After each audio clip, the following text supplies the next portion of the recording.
This race is the only of its kind. It has no equal, it takes no prisoners, and it makes no friends. The King of the Hammers represents the hardest off-road race on the planet, mixing open desert with rock canyons, forming a test unlike any other. Where do you draw the line of what would you sacrifice to win this race? I mean, I've waited all year to come back here. I mean, it's literally haunted me every single night for an entire year. I mean, this is the biggest day of the year for me, and we've never been in a better position to win this race. We have the car, I have the crew, I have the seat time, and we're ready.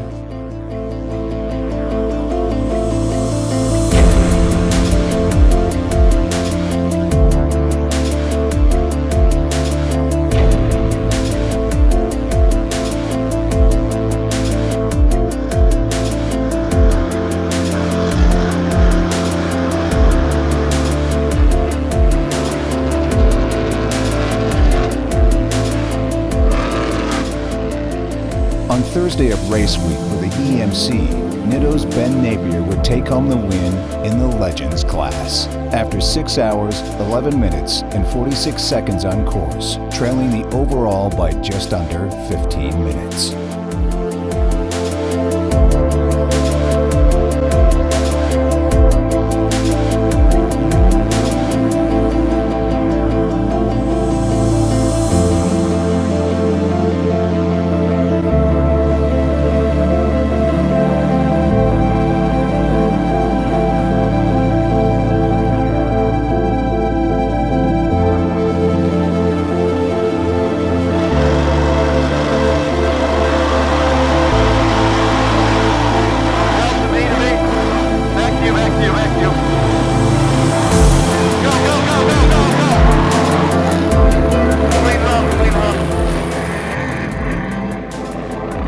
In 2014's King Lauren Healy would suffer a broken A-arm in qualifying and would be forced to repair the damage with some creative problem solving just one day before the main event.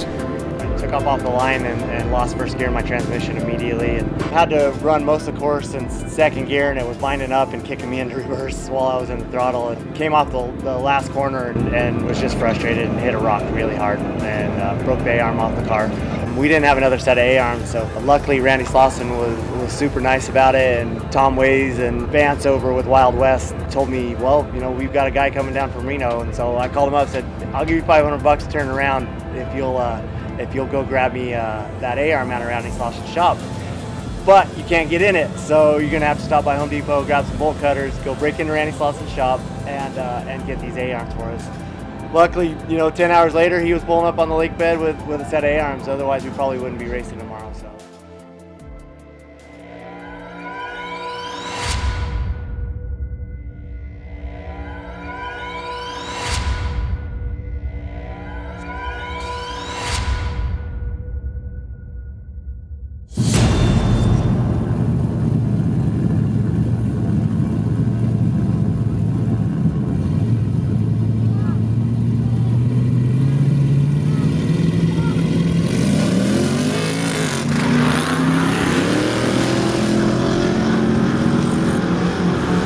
Team Nitto would be off the line first in the main event, with Erik Miller and Jason Shear having qualified up front in the days prior, leading the charge into Johnson Valley just after sunrise. New for 2015 to the team would be the Campbell family, made up of veteran Shannon Campbell, joined by his son and daughter, Waylon and Bailey, aged 19 and 18 respectively, each in their own car joining the fray on race day. Racing ran deep in their blood, and King of the Hammers was the perfect example. 215 miles of punishment separated racers from the checkered flag, and with a time limit of 14 hours, only 17 out of the 140 teams would finish by the cutoff.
hard-fought battle with Randy Slauson, Erik nearly crossed the line second after having led a large portion of the race. His finish would represent a year of hard work, dedication, and drive to compete against some of the best teams in off-road racing.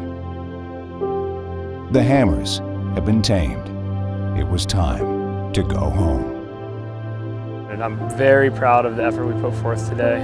This is the longest King of the Hammers that we've ever run, 250 miles. So we went into it with the mindset of finish, you know, a race of attrition. And so we just went into it with that kind of mentality. We're like, we need to get through the rocks. We need to get to the rocks first, which we did, and we need to get through them cleanly. And I pushed it to the absolute limit today. We were in physical first with 20 miles to go, and my worst nightmare came back, steering pump out in 2 miles from remote pit 1. We saw smoke under the hood and the wheels started getting heavy. And I pulled right over. I said, Rob, get out, check it. He gets out. It's blowing out the back of the pump. So I said, all right, we can get to remote pit, get a quart and drop it in the reservoir. So he dropped a quart of oil in the reservoir. I was able to just limp back to pit. We had that pump changed in 15 minutes. I don't think it's ever been done in 45 or an hour in that car, but I got the burns on my hand to prove it. Robbie and I changed it, and not only did we change the pump, we retrofitted the old one back on it. So we had a different bracket, we had different lines, and different hardware that we had. And at that point, Randy had passed me back and Levi had passed me back. Those were the only 2 cars, and I said, you know what? So we lost another half an hour here, but I'm gonna give it everything this car has because I don't want to finish second here at King of the Hammers. And I put it on full kill mode, and we were able to track Levi down, pass him, and put enough time on him to unofficially take second place.